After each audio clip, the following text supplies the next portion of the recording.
तो पंढोकर सरकार एक दिव्य दरबार माना जाता है। दतिया जिले में पंढोकर सरकार का धाम है और आज हमारे साथ पंढोकर सरकार जुड़ रहे हैं। उन्हीं के साथ न्यूज़ एड शरद द्विवेदी जी भी जुड़े हुए हैं, उनसे खास बातचीत करेंगे। ओवर टू यू शरद जी। बहुत धन्यवाद प्रगति और बहुत स्वागत करता हूं पंढोकर सरकार जी का। गुरुशरण शर्मा जी उनका भौतिक जीवन का नाम है, लेकिन बीते लंबे समय से वो पंढोकर सरकार के नाम से ही प्रसिद्ध हैं और न सिर्फ मध्य प्रदेश बल्कि देश और देश की सीमा के बाहर भी विदेशों से भी श्रद्धालु आते हैं पंढोकर दरबार में, जो कि हनुमान जी का एक दिव्य स्थान माना जाता है। लोग बहुत श्रद्धा से वहाँ आते हैं। तो चलिए, बहुत स्वागत करते हुए मैं सीधे आपको ले चलता हूँ पंढोकर सरकार जी के पास। बहुत स्वागत है महाराज जी आपका। थोड़ा सा मैं चिंतित हूँ आपसे बात करते हुए कि कहीं, क्योंकि आप त्रिकालदर्शी माने जाते हैं, भूत भविष्य वर्तमान तीनों पर आपकी दृष्टि रहती है, तो मेरे मस्तिष्क को मैंने बहुत कोशिश की है कि खाली कर लूँ आपसे बात करते हुए कि कहीं आपने कुछ पढ़ लिया और ऐसा भी पढ़ लिया जैसा पत्रकारों के बारे में कहा जाता है कि कुछ ऐसा भाव आपने देख लिया जिसको आप उचित नहीं मानेंगे तो क्षमा कीजिएगा। थोड़ा चिंतित हूँ, मुझे आश्वस्त कर दीजिए पहले आप। जी जी। नहीं, कोई बात नहीं। मेरा आशीर्वाद है और संवाद में निश्चित ही कि आप विद्वान हैं और आप निश्चित ही अच्छे सवाल करेंगे और जो जन कल्याणार्थ होंगे। बहुत धन्यवाद, बहुत धन्यवाद, आपने मुझे आश्वस्त किया। मैं पहले महाराज जी आपसे यही जानना चाहूँगा थोड़ा सा, हालांकि एक धर्म अध्यात्म के क्षेत्र में सक्रिय व्यक्ति से उसके जीवन के बारे में पूछना कितना उचित होता है, लेकिन फिर भी बहुत श्रद्धालु हैं आपके, लाखों करोड़ों श्रद्धालु हैं जो जानना चाहते हैं आपकी जीवन यात्रा के बारे में। तो थोड़ा सा जरा अपने बारे में हम सबको बताइए। मध्य प्रदेश से ही आपका संबंध रहा है और क्या दतिया से ही अभिन्न रूप से आप जुड़े रहे हैं? अपनी पारिवारिक पृष्ठभूमि और अध्यात्म की तरफ प्रवृत्त होने की ये जो यात्रा है, संक्षेप में इसके बारे में हमें बताइए। जी जी। सबसे पहले तो सभी बंसल के न्यूज के जितने भी दर्शकगण हैं और जहां तक ये चैनल के माध्यम से दर्शक लोग देख रहे हैं, उनको सबको पंढोकर धाम की पीठ के ओर से साधुवाद, आशीर्वाद। और साथ ही आप सबको भी बहुत बहुत आशीर्वाद है कि आपने आज पंढोकर सरकार के संक्षिप्त इतिहास के विषय में और मेरे स्वयं के जीवन के विषय में आपने जानने का जो जिज्ञासा रखी है, मैं अवश्य ही मैं आपको बता रहा हूँ। देखिए कि मैं ये मध्य प्रदेश में ग्राम पंढोकर है, जिला दतिया के तहसील भांडेर में ये ग्राम पंचायत पंढोकर आता है जी, जहां पुष्पावती गंगा पहू तट पर यह ग्राम बसा हुआ है और ये पिछड़ा हुआ क्षेत्र है, अभी ज्यादा विकसित नहीं है, लेकिन माता पीताम्बरा माई की कृपा है कि आज पूरी दुनिया में पीताम्बरा माई को लोग जानते हैं और साथ ही माता रतनगढ़ वाली मैया को दुनिया के लोग जानते हैं। पूरा प्रसिद्ध बड़ा लखी मेला होता है। बिल्कुल जी। और दोनों माई के बीच में श्री हनुमान जी पंढोकर सरकार का स्थल है, जहां महाराज धर्मराज के द्वारा प्राण प्रतिष्ठा की गई थी। ये द्वापर कालीन प्राचीन इतिहास है जी। तो भगवान स्वयं श्री कृष्ण ने यहाँ पर मार्गदर्शन दिया, धर्मराज को दर्शन दिया और हनुमान जी की प्राण प्रतिष्ठा कराई गई थी, ऐसी जनश्रुति है जी। साथ ही ये दिव्य ऐसा स्थल है कि यहाँ पर पूरे भारतवर्ष के नहीं, देश विदेश के लोग भी पंढोकर धाम में दर्शन करते हैं जी। अमावस्या से 10वीं तिथि तक ये पर्व चलता था। अब पंढोकर धाम में 365 दिन का पर्व निश्चित कर दिया गया है, क्योंकि हजारों लाखों संख्या में भक्त लोग पंढोकर धाम की भूमि पर जी दर्शन करने यहाँ लोग आते हैं जी। साथ ही यहाँ दैविक समस्या, कोई भी समस्या हो, कोई भी बाधा हो, उसके लिए अध्यात्म मार्गदर्शन किया जाता है जी जी जी जी जी। और अध्यात्म के द्वारा ही वेद पुराण श्रुति स्मृति के आधार पर जो मंत्र, देव मंत्र चिकित्सा है, जो वैदिक मंत्र हैं जी, जो हमारे सावर मंत्र हैं, उनके माध्यम से यज्ञ अनुष्ठान किए जाते हैं जी जी जी। और भक्तों को लाभ मिलता है जी हाँ जी हाँ जी हाँ जी हाँ। साथ ही मैं आपको बता दूं कि मेरा जन्म जिला भिंड, मध्य प्रदेश में ही जिला भिंड है। जिला भिंड के अंतर्गत आने वाली तहसील लाहर है जी। लाहर तहसील में ग्राम बरहा में हमारा जन्म हुआ है जी। 15/4/1983 को मेरा जन्म हुआ जी। मैं कानकुज ब्राह्मण हूँ जी जी जी। और कानकुज ब्राह्मण कुल में मेरा जन्म हुआ है। पंडित श्री अशोक कुमार शर्मा जी के मेरे पिताजी हैं। मेरी माता श्री ठाकुर बेटी शर्मा जी। सनाड कुल के थर पर हम लोग बरहा में निवासित हैं जी। और पूज्यपाद सदगुरुदेव भगवान श्री हाथीवान महाराज समाधि वाले महाराज बरहा की भूमि पे ही स्थापित हैं, जो आज पंडोकर धाम के माध्यम से संपूर्ण जगत में लोग जानते हैं। जी जी जी। उसके बाद जब मेरा जन्म हुआ तो 5-6 महीने की उम्र में मेरे पिताजी पंडोकर धाम आ गए थे और यहीं पर जो सूरवाला शिव वाला जो मंदिर है, भगवान शिव का जो मंदिर है, जो हनुमान बाबा का मंदिर है जी, जो बताया जाता है कि राजा मरुत के द्वारा शिव की स्थापना की गई थी जी, और पांडवों के द्वारा हनुमान जी की स्थापना की गई जी। और 1992 से ये पंडोकर सरकार के दरबार में मैं गद्दी पे बैठ रहा हूं। लगभग 32 वर्ष के आसपास होने जा रही हैं।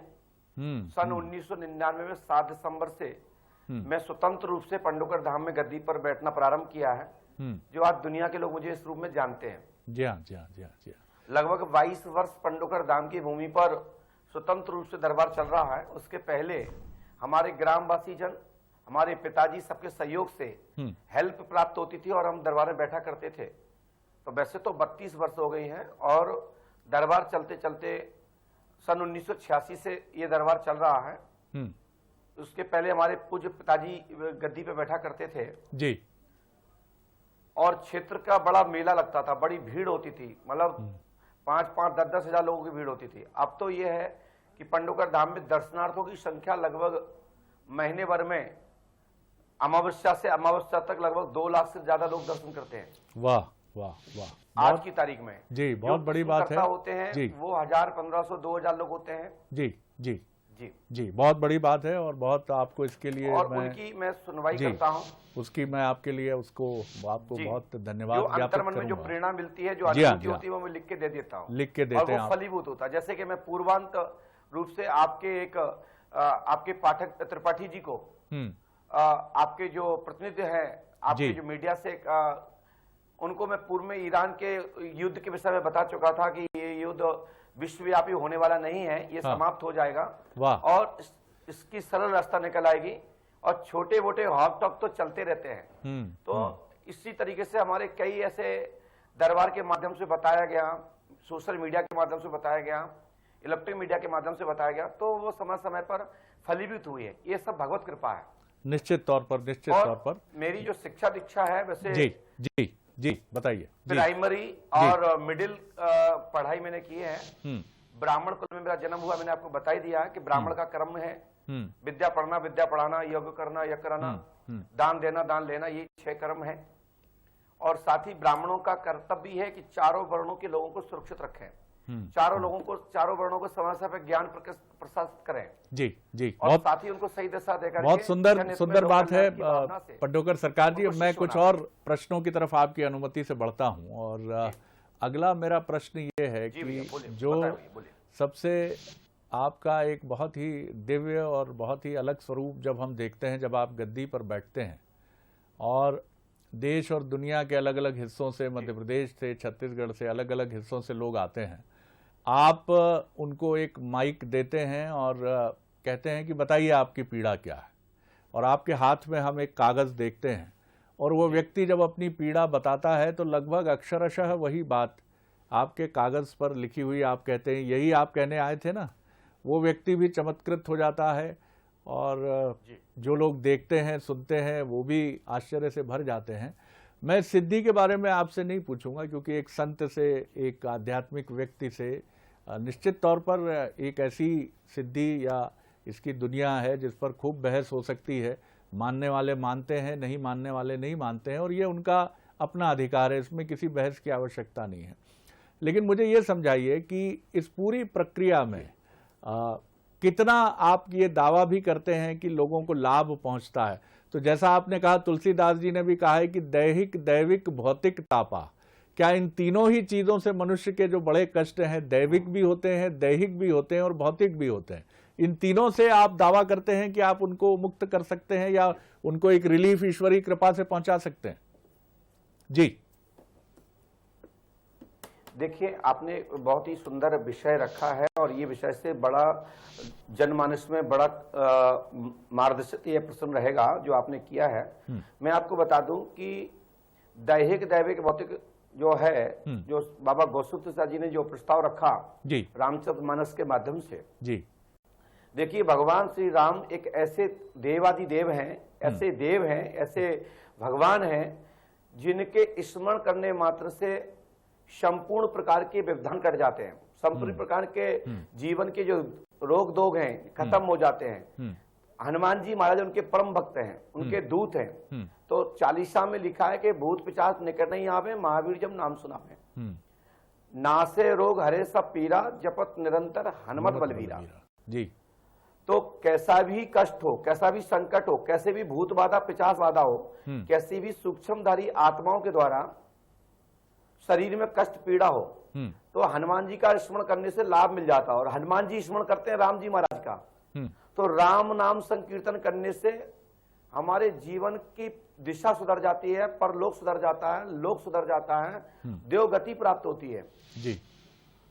लेकिन आपने मेरा जो दावा है, जो आप कहते हैं दावा आप करते हैं, तो सत्य यह है कि मैं दावा नहीं करता हूं जी। हम एक प्रश्न का समाधान बताकर की दिशा देते हैं जी। ये मेरा दावा है कि जो मैं प्रश्न का समाधान दे रहा हूं, यदि इस विषय के पद्धति से चलेंगे तो 100% सफलता मिल जाएगी, चाहे उसके ऊपर दावा बोले, चाहे फिर ये कहें कि घोषणा है। जी जी, वाह वाह वाह। जैसे डॉक्टर एक सोनोग्राफी करने के बाद दवा बताता है, दवा लिखता है और कहता है कि यदि अमुक बीमारी आपको जो आई है जांच में, यदि ये दवा 6 महीने ग्रहण करेंगे तो टीबी नहीं रहेगी। उसी प्रकार से हम भी डॉक्टर की तरह एक मार्गदर्शन करते हैं, और जैसा शिष्य और भक्त जो जिज्ञासु व्यक्ति मेरे सामने बैठा है, यदि हमारे प्रश्न को प्रॉपर आपके अपने प्रश्न को बोलने के पश्चात जब मैं आप उसको प्रश्न का उत्तर देता हूं, उसका समाधान प्रस्तुत करता हूं, यदि वो समाधान को सही तरीके से समाहित कर लेता है और उसको विधिवत रूप से विधि को उपयोग करता है, विधि को मनन करता है और उसको समाधान की विधा करता है, तो 100% जो मेरा बताया हुआ है वो पूर्ण हो जाएगा। इसको दावा कहें या हमारे दरबार की या मेरा स्वयं आत्मविश्वास कहें। जी जी। अच्छा, मुझे ये बताइए, हमारे जीवन में विश्वास ही है। जी जी। मुझे ये बताइए कि अगर मान लीजिए कोई आपके दरबार में संशय लेकर आया है, कई बार क्या होता है, संशय मनुष्य की एक बहुत बड़ी, मैं नहीं कहूँगा कि खराब वृत्ति है, अच्छी भी है, क्योंकि संशय कई बार अच्छे परिणाम भी देता है। लेकिन क्या अगर वो संशय लेकर आपके दरबार में आता है या आपकी परीक्षा लेने की, माफ कीजिएगा, आपकी परीक्षा लेने की दृष्टि से वो आता है कि पंडोकर सरकार जी के बारे में जो मैंने सुना है कितनी सत्यता है, तो क्या वो उसको अगर आपकी तरफ से उसकी कोई पीड़ा भी है अगर, तो क्या आप उसको फलीभूत नहीं होगी? क्या विश्वास ही लेकर आना पड़ेगा दरबार में, तभी कुछ श्रेय मिल पाएगा, तभी हल मिल पाएगा, समाधान मिल पाएगा? जी जी भाई भैया, आपने बहुत ही सुंदर क्वेश्चन किया है और ये विषय बहुत विचारणीय है और इस पर समझना भी चाहिए सभी को। देखिए, विश्वास और श्रद्धा, आस्था, देखिए विश्वास उसका है तभी तो पंडोकर धाम आया, ठीक बात जी, और उसके अंदर श्रद्धा है तभी तो वो गुहार लगा रहा है जी। दूसरा दूसरा पॉइंट है, संदेह करना खराब चीज नहीं है, मैं इस बात का समर्थन करता हूं जी, लेकिन संदेह रूपे को संदेह मिटा लेना चाहिए। भगवान परशुराम को भी जी और भगवान श्री राम जी के बीच में, महाराज जनक के यहाँ, जनक के स्वयंवर में, माता सीता के स्वयंवर में जी धनुष के दौरान, धनुष टूटने के पश्चात भगवान परशुराम जी आते हैं जी, और वो अपना संदेह प्रकट करते हैं कि यदि जो धनुष भगवान शिव का है और ये शिव का धनुष कोई छू भी नहीं सकता, उठा भी नहीं सकता, तोड़ना तो बहुत बड़ी बात है। जी जी जी।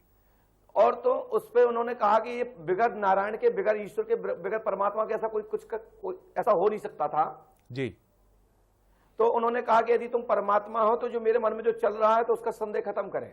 जी जी। तो भगवान स्वयं राम जी ने वो ही, उन्होंने अपना जब धनुष दिया तो उन्होंने उस पे अपना प्रत्यंचा भी चढ़ा लिया और उनके मन की गति को पकड़ भी लिया। वाह। और उनकी शंका को खत्म कर दिया। तो मेरा कहने का तात्पर्य यह है, यदि किसी को एक अध्यात्म पर कोई संदेह है, उसके आत्म शक्ति को, तो अध्यात्म का परीक्षण करा देने में कोई इतराज नहीं है। बिल्कुल यदि ठीक वो है। व्यक्ति जानना चाहता है कि महाराज जी मैं कुछ क्वेश्चन करना चाहता हूं, तो करना चाहिए, जैसे लोग करते तो है ही ना।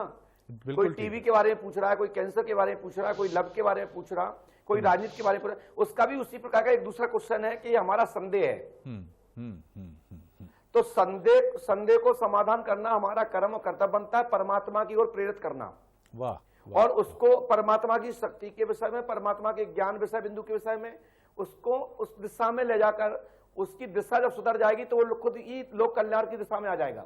जी जी जी। अभी एक बड़ी दिलचस्प घटना भी हुई तो थी जब आपके कोई यहाँ। व्यक्ति कुछ जी पूछता है, जी जी, आप बात पूरी कर लीजिए, फिर मैं प्रश्न पर आता हूँ। जी जी, जी। बोल लीजिए, आप बोल लीजिए। जी तो हमारा मतलब है कोई परीक्षा लेने आता है तो मैं तो खुला निमंत्रण दे रहा हूं कि पंडोखर धाम आइए, अमावस्या से पंचमी दशमी तक दरबार चलता है।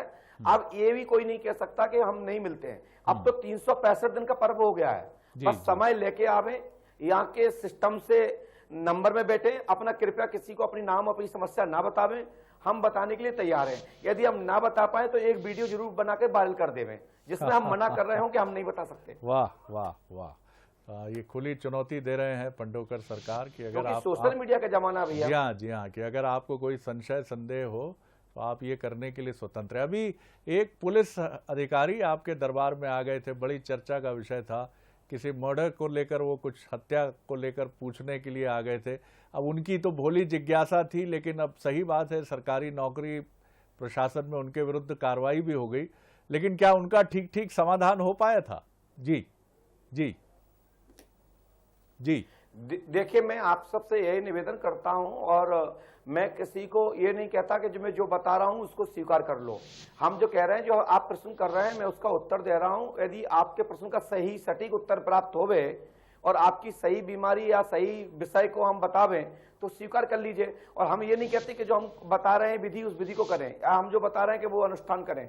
जी। आप स्वयं विवेकशील हैं, स्वयं विद्वान हैं। अच्छा, जैसे आपने कहा कि अभी एक पुलिस वाले लोग आए थे पूछने के लिए जी, और उनको जब मैंने बताया तो उनको शासन के एक सरकारी शासकीय ड्रेस पहन करके हमारे साथ पूछने आ रहे हैं, तो नहीं आना चाहिए था। ये मैं मानता हूं कि नहीं आना चाहिए था, लेकिन कोई आ जाता है तो हम ये मना कर देंगे कि हम नहीं बता पाएंगे। जी। देखिए, हमारा काम है कि आपकी अमुक परेशानी की, अमुक पीड़ा के विषय में बताना, उसका समाधान बताना। हमारा ये तो है नहीं कि भाई आप डॉक्टर हैं तो हम नहीं बताएंगे, आप मजिस्ट्रेट हैं तो बताएंगे नहीं, आप पुलिस में तो हम बताएंगे नहीं। यदि आपको इतना इतराज है तो मेरे पास मत आए। हम किसी से नहीं कहते कि आप मेरे पास आए। जी, आप जब पूछना चाहेंगे तो मैं बताऊंगा, चाहे फिर अच्छा लगे या बुरा लगे। हमारी यदि कोई पद्धति गलत है या मेरा बताने का तरीका गलत है तो आप उसकी बगावत करिए और ये कहिए गुरुजी आपने बताया, वो गलत तरीके से बताया। तो जब मैं लिखता हूं, जब बताता हूं, तो एक व्यक्ति के बारे में नहीं बताता हूं। हमारे पंडोकर धाम में, पंडोकर धाम पावन तीर्थ में, जिला दतिया में प्रति महीने कम से कम 2 लाख लोग करीबन भक्त आते हैं। बिल्कुल। जी जी। और अमावस्या से अमावस्या तक पर्व हो गया है।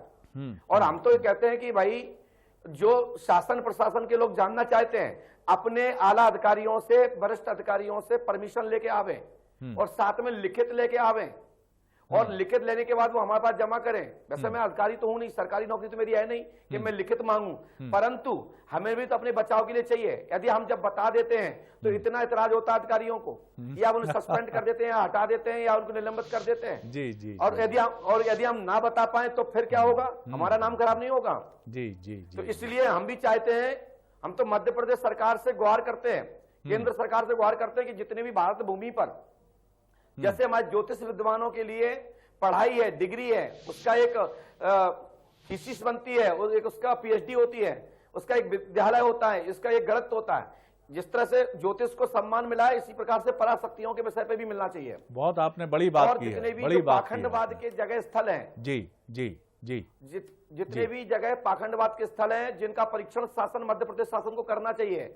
और हम तो कहते हैं मध्य प्रदेश में लगते हो दरबार ऐसे, चाहे उत्तर प्रदेश में लगते हो, चाहे महाराष्ट्र में लगते हो, या गुजरात में लगते हो, या पूरे भारत भूमि में कहीं भी लगते हो, तो हम तो माननीय अपने प्रधानमंत्री जी से निवेदन करवत प्रार्थना करते हैं कि ये पराशक्ति हमारे आज से नहीं है, इसके लिए शास्त्र पुराण संबद्ध है, इसमें पुराण शास्त्रों में इनकी चर्चा है। इस पर अच्छे विद्वानों को लेके सामने आना चाहिए और जी, इनको जी। उनका एक चलिए, मैं अगले प्रश्न की तरफ पंजीयन होना आता हूं। चाहिए, जी, जिससे जी। जो भी बताया जाए तो समय समय पर। जी जी जी। समय समय पर कोर्ट में, बिल्कुल बिल्कुल अदालत में वो आकर बयान दे सके कि हाँ जो मेरे शक्ति ने बताया मैं बता रहा हूं, उसको पुष्टि कर दूंगा। बहुत बड़ी बात आपने की और एक आपने बड़ी हमें खबर भी दे दी है कि आपने एक मांग उठाई है प्रधानमंत्री जी के समक्ष, मुख्यमंत्री मध्य प्रदेश के समक्ष, कि इस तरह से पराशक्तियों पर आपका विश्वास हो ना हो। ये आपका वैयक्तिक मत समाज का, समाज के लोगों का हो सकता है, लेकिन जिस तरह से ज्योतिष के केंद्र हैं और खुद बनारस हिंदू विश्वविद्यालय जो है BHU में पढ़ाया जाता है ज्योतिष, तो पराशक्तियों से जुड़े जो विषय हैं जिसको अंग्रेजी में हम कहते हैं पैरासाइकोलॉजी, परा मनोविज्ञान, इस विषय का भी आप एक शास्त्र, एक कहीं ना कहीं इसको भी एक संगठनात्मक स्वरूप दें। ये बहुत बड़ी बात पंडोकर सरकार जी ने कही है। आप इसको अन्यथा न लें, ना मेरी धृष्टता समझें। जी जी जी, मैं मेरा सवाल बड़ा महत्वपूर्ण है, फिर मैं आपकी मनोभावना की तरफ भी बिल्कुल आऊंगा प्रणाम करते हुए। इसको धृष्टता ना समझें, अन्यथा ना लें। आज भारत पाकिस्तान का मैच है, इसमें भले ही आप सिद्धि और शक्ति का उपयोग ना करें। एक क्रिकेट प्रेमी हो सकता है, आपको भी क्रिकेट पसंद हो, तो हम सब भारत के साथ तो खड़े हैं, जो टीम अच्छा खेलेगी वो जीतेगी।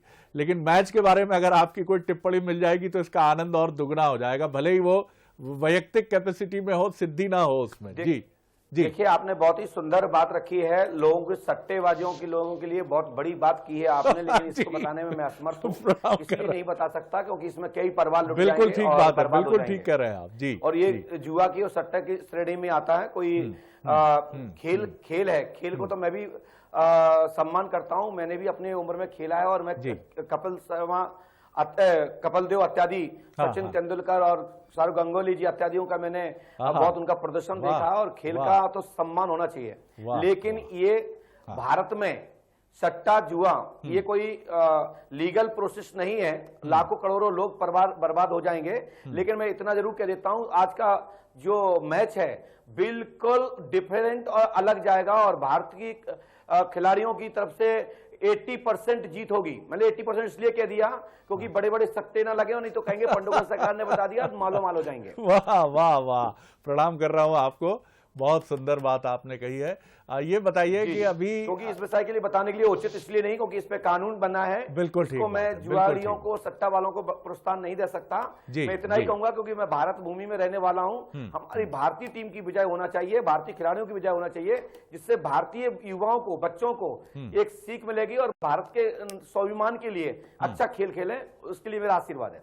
अभी आपका आशीर्वाद, दो संतों का मिलन भी हुआ। अभी पहले कथित रूप से कुछ ऐसी खबरें थी कि कुछ खटपट हुई है, हालांकि संतों के बीच क्या खटपट होगी, लेकिन कई बार खबरें चल निकलती हैं। तो बागेश्वर धाम जी के साथ अभी उनके साथ आपका बड़ा प्रेमपूर्ण हमने देखा, और संतों के मन में क्या खटराग होगा, संत तो इन सबसे मुक्त होकर ही व्यक्ति पहुंचता है। क्या कहेंगे बागेश्वर धाम और पंडोकर धाम के बीच में जो तथाकथित कुछ लोग देख रहे थे कि कुछ चुनौती है, समस्या है, और डॉक्टर नरोत्तम मिश्रा जी एक माध्यम बने कि ये गलतफहमियां दूर हों? जी जी, देखिए हमारे मध्य प्रदेश के कुशल और योग्य विद्वान विधायक, हमारे विधानसभा दतिया से माननीय डॉक्टर नरोत्तम मिश्रा जी एक बड़ा विशाल एक शिव रुद्री अभिषेक का आयोजन रखा था, जिसमें माता पीताम्बरा की पीठ के से लाखों लोगों ने इसका लाभ उठाया टेलीविजन के माध्यम से। क्षेत्र के लोगों ने भी बड़ा लाभ उठाया संतों के आने से और संतों का दर्शन किया है। देखिए मैं बता दूं, माने हमारे भैया नरोत्तम मिश्रा जी योग्य विद्वान पुरुष हैं, वो जनप्रतिनिधि हैं, वो अपनी जगह पर हैं, लेकिन उनका धर्म पूजा कर्म से बड़ा विश्वास है और माता पीताम्बरा पीठ पर निरंतर उनकी सेवा रहती है। उनका सपरिवार वहां ड्यूटी लगाता है, लोगों को दर्शन कराने का काम कराता है, और साथ ही दतिया में साल में लगभग 2-2, 3-3 कार्यक्रम करते हैं, जिसमें हमारे भाई पंडित श्री धीरेन्द्र कुमार शास्त्री जी और दतिया पीठ में आकर के उन्हें श्रीमद् भागवत महापुराण के वो आचार्य हैं, लेकिन उन्हें हनुमंत कथा के माध्यम से वहां अपना आयोजन किया, लोगों को लाभ पहुंचाया, भगवत नाम संकीर्तन कराया। मैं आपको यह भी बता दूं कि मेरा उनसे कोई विरोध नहीं है, वो मेरा छोटा भाई है, उनके बड़े भाई हमारे शिष्य हैं पंडित दिनेश गर्ग जी, उनके बड़े पापा जी जो हैं, उनके सगे बड़े पापा जी जो हैं, उनके पुत्र हैं, और वो दरबार चलाते हैं तारापीठ देवी के नाम से। तो वो पंडोकर धाम में कुछ समय पूर्व आए थे, तो उन्होंने जब पूछा तो उन्होंने कहा कि हमारे घर में पीड़ा है, कष्ट है, जैसे आम व्यक्ति पूछता है जी, उसी प्रकार से हमने समाधान बताया कि आपके घर में एक सेतुलाल जी हैं, वो प्रेत 50 योनि में आ चुके हैं, जिनकी मृत्यु काशी में हुई है और उनको पंडित श्री धीरेन्द्र कुमार शास्त्री जी पर कृपा है या उन्हें सिद्ध कर रखा है या साधना के माध्यम से अपने पितरों को जागृत कर लिया है, जिससे लोग कल्याणार्थ का कार्य कर रहे हैं, ये बताया। तो इसमें जी मध्य प्रदेश में नहीं पूरे दुनिया में वीडियो वायरल हुआ। देखिए, जैसे कि मैं आपको अन्यथा न लें, हमारे कोई भी शिष्यगण, चाहे वो पंडोकर सगा के शिष्यगण हो या भैया धीरेन्द्र कुमार शास्त्री जी के शिष्यगण हो या अन्य किसी साधक के हो, जैसे कि एक अमुक व्यक्ति मेरे पास पूछने आता है, तो जैसे हम उसको बताते हैं उसी प्रकार से उनके भाई को भी मैंने बताया कि आपके घर में ये बाधा है और ये परेशान। जी आप कह रहे थे बागेश्वर जी के साथ वो, मैंने आपको बताया है कि जी जी जी जैसे कि उनके पास से भैया धीरेन्द्र जी के पास में भी बहुत लोग आते हैं पूछने, तो अमुक व्यक्ति कोई भी कुछ भी प्रश्न कर सकता है और उसका जो प्रश्न होता है उसका उत्तर देना होता है। और यदि आपके समझ में नहीं आया तो हाथ जोड़ लिया जाता है कि नहीं मुझे समझ में नहीं आया और हम नहीं बता सकते, असमर्थ हैं या हमको समझ में नहीं आ रहा है या प्रेरणा नहीं मिल रही है। लेकिन हमको जब उनके भाई के द्वारा हमसे पूछा गया, उनके पिताजी के द्वारा हमसे पूछा गया, उनके बड़े पापा के द्वारा हमसे पूछा गया कि मेरे घर में इस प्रकार की परेशानी है, तो मैंने बताया कि आपके एक पूर्वज जो हैं, आपके जो पिताजी हैं सेतुलाल जी, वो इस समय उनकी मृत्यु काशी में हुई है। उनकी मृत्यु लगभग 2010 में हुई है, मैंने बताया। तो उनको जब बताया, पूरे विस्तार से पूरी जानकारी दी हमने और बताया कि आपके मृत्यु के बाद वो प्रेत रूपी 50 योनि में चले गए हैं। उनकी तबीयत खराब ग्राम स्तर पे हुई थी, उनको ले जाकर काशी ले जाया गया और काशी में जाते ही उनके कुछ समय रहे, 2-4-6 दिन, और उनके परम धाम को परमात्मा में विलीन हो गए। इस प्रकार से मैंने बताया उनको। साथ ही इस पर एक बवाल उठा कि पंडोकर सरकार ने कह दिया कि वो 50 हो गए हैं, वो 50 से दरबार चला रहे हैं। मेरा ये कहने का मतलब नहीं है, उसके पहले से ही जब उनके पिताजी बाबा जी जिंदा थे, सेतुलाल जी इस दुनिया में थे, तब दिनेश गर्ग जी दरबार चलाया करते थे, 2-4-5 लोगों से मिला करते थे। और उसके पहले सेतुलाल जी भी झाड़ फूक करा करते थे और उनके ऊपर एक ब्रह्म बाबा की कृपा थी। ब्रह्म बाबा का मतलब होता है जिसको हनुमान चालीसा में आया है कि भूत पिचास निकट नहीं आवे, महावीर जब नाम सुनावे। तो जो प्रेत योनि के जो पितर होते हैं, जो भूत योनि से प्रेत योनि में जाते हैं, वो प्रेत रूपी सिद्ध हो गए और उनकी कृपा हो गई है आपके सेतुलाल जी पर। तो सेतुलाल जी महाराज ने दरबार तो नहीं चलाया, उन्होंने लोगों को झाड़ फूक, किसी को नजर लग गई, हाय टोटका लग गया, किसी को भूत प्रेत लग गए, तो गांव स्तर पे जैसे लोग झाड़ते थे, मैंने बताया उनको यही कि वो ये इसके मास्टर थे और वो इसको जानकार थे और वो परम धाम चले गए हैं और वो प्रेत योनि में 50 रूप में है, उनको स्थान दीजिए। इसका बवाल लोगों ने उठा लिया। लेकिन मेरा कोई पंडित धीरेन्द्र कुमार शास्त्री से कोई विवाद नहीं है, कोई हमारा उनसे विरोध नहीं है, क्योंकि वो एक धर्म प्रचारक व्यक्ति है और धर्म का कार्य कर रहा है। मेरा छोटा भाई है, मैंने दतिया में उनको छोटा भाई करके संबोधन किया है। और उसके पहले भी हमारी 2-4-6 दिन लगातार किसी न किसी माध्यम से उनके संस्कार चैनल के जो सहयोगी हैं मनोज त्यागी जी, तो त्यागी जी के माध्यम से हमारी उनसे वार्ता हुई। हमारी भैया धीरेन्द्र जी से लगभग 1-2 घंटे लगातार फोन पर बात हुई, जो कि इलेक्ट्रिक मीडिया का जमाना है, तो आप जानते ही हैं, जब बात हुई होगी तो निश्चित है कि कॉल रिकॉर्ड में रहता है। ठीक है। तो उसके बाद दतिया में जब कार्यक्रम हुआ तो दतिया में भी लोगों ने जिज्ञासा रखा कि भाई हमारे बागेश्वर बाबा कौन है, तो मैंने कहा कि बागेश्वर बागराज भगवान शंकर हैं और वहां एक बगिया का नाम बाग था, बाग अभ्रंश बागंबरा, तो बागेश्वर नाम प्रसिद्ध हुआ, वो भैया धीरेन्द्र जी के माध्यम से हुआ। और वहां शिव का स्थल था, भगवान शिव जी के वहां पाषाण के छोटे छोटे विग्रह थे। और उसके बाद एक हल्कू घोषी के द्वारा, हल्कू घोषी यानी कि यादव कुल के जो होता है एक वंश कुल नाम है, उन्होंने जगह हथियाने के लिए जमीन पर कब्जा करने के लिए हल्कू घोषी ने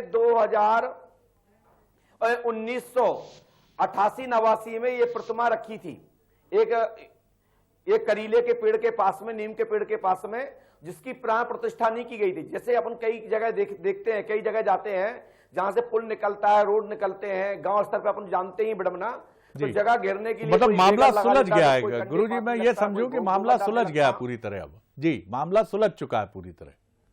जी देखिए, मेरा उनसे कोई विरोध नहीं है, वो मेरा भाई है और धर्म प्रचारक है, धर्म का कार्य कर रहा है और जगह जगह श्रीमद् भागवत महापुराण के माध्यम से जनमानस में जन चर्चा में परमात्मा का चिंतन कराने का सबसे बड़ा कार्य कर रहे हैं। उसके लिए वो साधुवाद के पात्र हैं और वो भगवान से प्रार्थना भी मैं कर रहा हूं कि खूब आगे बढ़े, में कोई दिक्कत नहीं है। उनके साथ साथ जितने और भी धर्म प्रचारक हैं वो भी धर्म का प्रचार करें। इस समय धर्म प्रचारकों की आवश्यकता है, सनातन को बचाने की आवश्यकता है। बहुत आखिरी प्रश्न कर रहा हूं आपसे, बहुत धन्यवाद करते हैं। और मेरा उनसे व्यक्तिगत कोई विरोध नहीं, कोई विरोध नहीं है। बहुत आखिरी प्रश्न मेरा ये है कि हमारा उनसे व्यक्तिगत कोई विरोध नहीं है। वो अच्छे बच्चे हैं, अच्छा आचार्य है, एक अच्छा कथा व्यास गद्दी पे बैठ करके कुछ चीजें जो बोलते हैं उन पे संयम रखना चाहिए।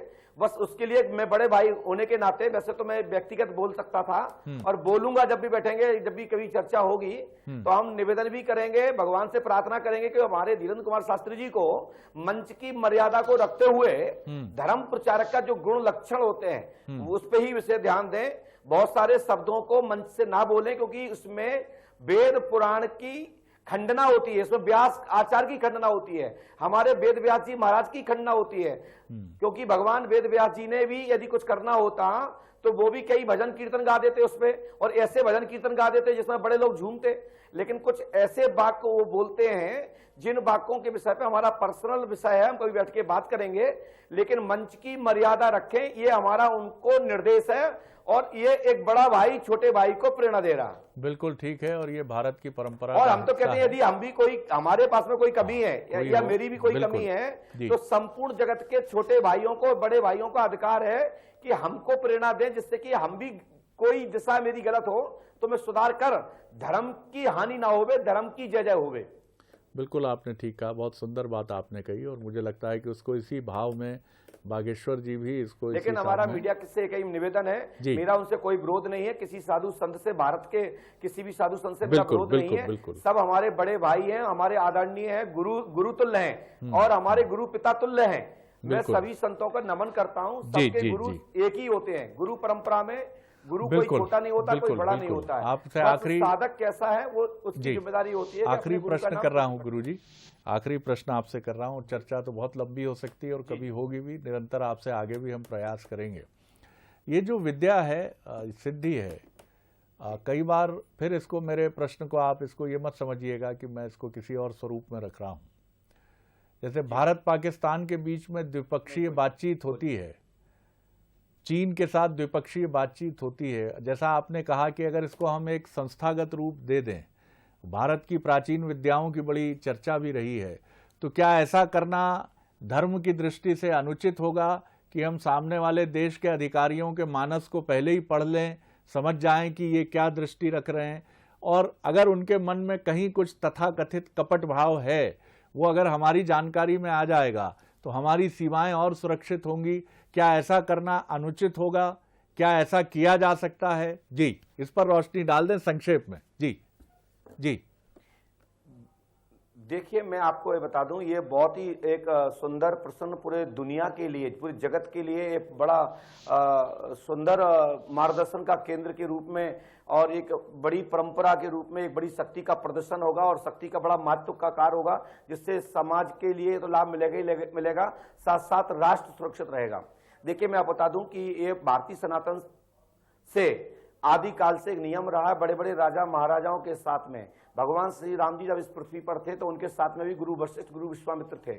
उनके साथ बड़े बड़े सचिव थे, बड़े बड़े मंत्री थे, बड़े बड़े सलाहकार थे।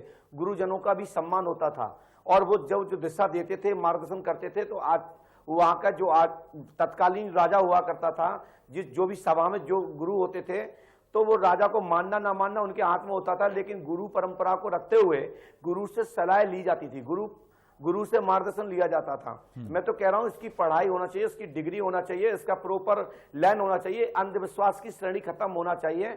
आने वाले समय में देखिए, बड़े मंदिरों मठों की जो दुर्दशा हो रही है, जो मंत्रों की दुर्दशा हो रही है, जो धर्मशास्त्रों की दुर्दशा हो रही है, जो मंत्रों का अपमान हो रहा है, जो ब्राह्मण साधु संतों का अपमान हो रहा है, तो इससे लोगों को ज्ञान मिलेगा। जैसे कि हमारे शिक्षा आचार्य पढ़ा लिखा करके गणित सिखाते हैं, आपको सामाजिक विज्ञान पढ़ाते हैं, भूगोल पढ़ाते हैं, नागरिक शास्त्र पढ़ाते हैं, भारत का इतिहास पढ़ाते हैं।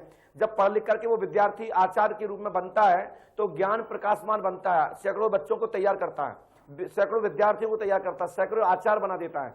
इसी प्रकार से जो हमारी पद्धति है ये कोई अप्रमाणिक नहीं है, प्रमाणिक है। इसके लिए पंडोकर धाम स्वतः केंद्र खुला हुआ है, आके एक बार परीक्षण कर ले। जिस शासन प्रशासन को करना है वो अब कैसी गूढ़ से गूढ़ बात लेके आ जाए, हम ना बताएं तो हमारा दरबार उसी क्षण बंद करा दे। ये बताइए मुझे कि अगर मान लीजिए कि और साथ साथ इसका सम्मान होना चाहिए। बिल्कुल सम्मान होना चाहिए। अगर सरकार इस दिशा में कुछ पहल करती है तो आप खुद सबसे पहला ऐसा विद्यालय आरंभ करने के लिए सामने आएंगे और उसके प्राचार्य, प्राध्यापक, मुख्य कर्ता धर्ता के रूप में दायित्व तो संभालेंगे? जी देखिए, मैं बिल्कुल तैयार हूं। भगवान ने हमको जो ज्ञान दिया, जो हमारी शिक्षा है, वो शिक्षा दीक्षा जो है, उसका जो हमारे पास ज्ञान है, मैं अपना ज्ञान, अपनी शक्ति, अपने मंत्र, अपनी विधा, अपनी तपस्या साधना का जो सूत्र रास्ता है वो वापस दूंगा।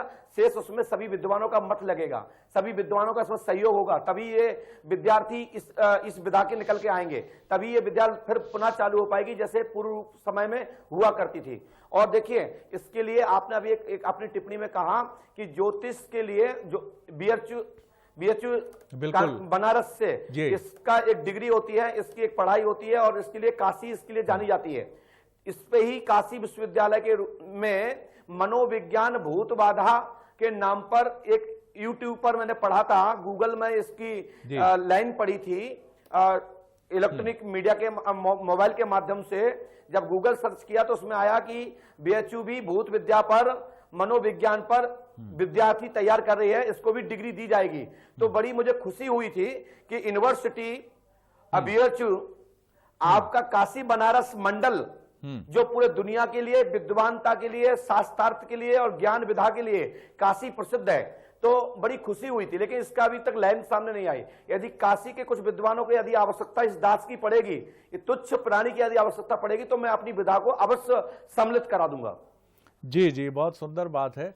ये बताइए कि आप शुल्क तो कुछ लेते नहीं है, जितनी जानकारी हमारे पास है, वहाँ जो रुकने ठहरने का व्यय होता है वो भी हमने ये सुना है कि बहुत अधिक नहीं। जो भी सामान्य रूप से रुकने ठहरने का व्यय होता है वो व्यय संस्थागत रूप से, जो कि लेना कई बार अपरिहार्य भी होता है, नहीं तो इतनी बड़ी व्यवस्थाओं को जब एक माह में 2 लाख लोगों का हुजूम वहाँ उमड़ता है तो जाहिर तौर पर इसके लिए कहीं ना कहीं तो किसी न किसी व्यवस्था को तो करना होगा। इसी के साथ मेरी एक जिज्ञासा ये भी, आप भी, मुझे ऐसा प्रतीत होता है कि गृहस्थ आश्रम के आप भी अभ्यासी हैं। जी जी जी जी, मैं आपको बता दूं कि आपने कहा कि पंडोकर धाम में कुछ लगता नहीं है, तो ये तो गलत है कि पंडोकर धाम में 1 रुपए से लेकर के 2100 रुपए तक का डोनेशन दान की एक अपील की जाती है कि महाराज अब कीजिए सोई सब कर धर्म से तत होई, कि देखिए बगैर मांगे कोई देना तो चाहता नहीं। तो पंडोकर धाम में जो लंगर चलता है, माता अन्नपूर्णा का भंडारा चलता है, सुबह 10 बजे से चालू हो जाता है, रात्रि के 11 बजे तक निरंतर चलता है। आपके मीडिया से लोग आपके यहाँ हमारे धाम में इस समय पधारे हैं, मैं उन आपके प्रतिनिधि के माध्यम से मैं आपके बीच में संवाद में आपके साथ जुड़ा हूं, तो वो देख सकते हैं कि यहाँ पर प्रतिदिन लगभग 10,000 लोग भोजन करते हैं। सुबह में दाल भात चलता है, शाम के टाइम में पूरी सब्जी चलती है, और साथ में यहाँ पर जो जल्दी मिलना चाहता है, जिसके पास टाइम नहीं है, तो मंदिर के लिए ईंटा दे दीजिए, गिट्टी दे दीजिए, सरिया दे दीजिए। यहाँ के जो मजदूर लगे हैं, लगभग 550-600 लोग मजदूर यहाँ काम कर रहे हैं। और इसमें बहुत बड़ा जो दरबार बन रहा है, जो धाम बन रहा है, जो तीर्थ का निर्माण हो रहा है, क्योंकि जीर्णोद्धार कराना ब्राह्मणों का कर्तव्य है, संतों का कर्तव्य है, और साथ ही भक्तों का कर्तव्य है, और साथ ही उनकी भी जिम्मेदारी बनती है जो सनातन को जानते हैं। तो दान मांगने का विधा हमारे पास एक ही रास्ता है कि यदि हम कोई भागवत तो बांचते नहीं है, प्रवचन हम करते नहीं है, हम कोई गौशाला खोले नहीं है या वृद्धाश्रम खोले नहीं है, भविष्य में बनाएंगे, गौशाला भी बनाएंगे, भविष्य में श्रीमद् भागवत महापुराण का भी यहां से अभ्यास कराएंगे। भारतीय संस्कृति सनातन धर्म का जो हमारी संस्कृति विद्या है, संस्कृत विद्यालय खोले जाएंगे।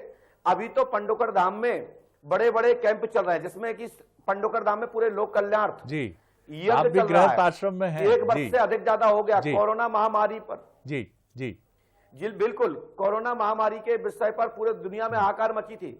तो यहां से जो एक एक लक्षण बताए गए, एक एक तरीके दिन बताए गए, जो तारीख बताई गई, उसी तारीख में कोरोना महामारी दबी, और उसी के समाधान के लिए पंडोकर धाम में लोक कल्याण निरंतर सुबह 7 बजे से यज्ञ प्रारंभ होता है, शाम काल सूर्यास्त के पहले आरती बंधन होकर के यज्ञ संपन्न होता है। प्रतिदिन 200 यजमान, 100 यजमान, 50 यजमान प्रतिदिन अनुष्ठान करते हैं और पंडोकर धाम में लगभग प्रतिदिन 10 करोड़ मंत्र का जाप होता है ओम नमः शिवाय का। और साथ ही मैं आपको बता दूं, मैं विवाहित हूं, विवाह किया है और विवाह करना कोई अपराध नहीं है। विवाह करना ये सनातन धर्म की विधा है, एक वंश चलाने का विधा है, गुरुकुल चलाने की विधा है, गुरु परंपरा चलाने की विधा है। बिल्कुल, तो आपने हमारे सही बड़े बड़े कहा। ऋषि, महर्षि, योगी सभी ने विवाह किए हैं। जो सदगुरु होते हैं, सदाचार होते हैं, वो निश्चित विवाह करते हैं। और उनके गुरुकुल आश्रम में गुरु माता की परंपरा थी, साध्वियों की परंपरा नहीं थी, है ना, दासियों की परंपरा नहीं थी। बिल्कुल सही। वहां कार सेवक के रूप में शिष्य भक्त बनाया जाता था, साध्वी नहीं बनाई जाती थी, और देवियां बनाई जाती थी, विवाह करते थे जिससे संतान होती थी। बहुत बहुत आपका धन्यवाद। मेरा गुरु भाई है, मेरा समय की सीमा है पंडोकर सरकार जी, आपसे बात करके बहुत आनंद आया। आप संतों की उस परंपरा से निश्चित तौर पर जान पड़ते हैं। आपको बहुत बहुत आशीर्वाद, आपकी सभी सक्षम टीम के लिए, बंसल न्यूज के लिए बहुत बहुत साधुवाद आशीर्वाद, सभी दर्शकों को भी बहुत बहुत साधुवाद आशीर्वाद। मैं आपने जो टीम भेजी उन सभी टीम के सभी सक्षम विद्वानों को आशीर्वाद। मैं उनकी मुख्य बातें दोहरा दूं। उनका पहला तो ये कहना है कि आप समझिए भारतीय प्राचीन विद्या को, और परा मनोविज्ञान की या परा जो विद्या है उसको समझिए। और उनका बहुत महत्वपूर्ण ये भी मांग है कि केंद्र सरकार को, राज्य सरकार को इसके लिए संस्थागत तौर पर, जैसे ज्योतिष के विद्यालय हैं या हमारी सनातन परंपरा की पूजा पाठ पद्धति से जुड़े विद्यालय हैं, वैसे ही इस विद्या को मान्यता मिले और इसके जितने भी विद्वान देश में हैं उन सबको एक मंच पर लाया जाए। बंसल न्यूज़ का ये जो प्रस्तुति थी, इसके पीछे किसी अंधविश्वास को आगे बढ़ाना या आपके मन में किसी ऐसे भाव को उत्पन्न करने का हमारा कोई विचार नहीं है। और हम आपसे यही निवेदन करेंगे कि आप अपने विवेक से निर्णय करें, और सबसे अच्छा निर्णय वही होता है जो स्वविवेक से किया जाता है। आप अपने निर्णय से करें, और आपका जो भी सत्य अनुभव है, जिस अनुभव से आप ये जान पाते हैं कि इससे मुझे बिल्कुल लाभ हुआ है और उससे मेरे साथ कोई ऐसा काम नहीं हुआ है जिसको मैं ठगने की श्रेणी में या गलत बयानी की तरफ ले जाने की श्रेणी में रखूं, लेकिन अपने अनुभव को केंद्र में रखिए। और यही हमारे यहाँ, हमारी सनातन परंपरा में भी और हमारे यहाँ बुद्धिमानी के स्तर पर भी यही कहा गया है कि आप अपने अनुभव को, अपनी बुद्धि को, अपने विवेक को, तर्क को, विज्ञान को, इन सब को आधार बनाकर निर्णय कीजिए, उसके बाद फैसला करिए। आज के मैच के बारे में पंडोकर सरकार जी का कहना है कि ये सट्टेबाजी को बढ़ावा देगा, उस पर मैं टिप्पणी नहीं करूंगा, लेकिन वो कहते हैं मैच दिलचस्प होगा और भारत का पलड़ा निश्चित तौर पर भारी नजर आता है। बागेश्वर जी के साथ वो कहते हैं, धीरेन्द्र शास्त्री जी के साथ कोई कड़वाहट नहीं है, लेकिन वो बहुत महत्वपूर्ण सुझाव एक वरिष्ठ संत के नाते देते हैं कि व्यास गद्दी पर बैठकर जो भाषा है वो इस तरह की ना हो कि उसके कुछ और अर्थ लगाए जाएं।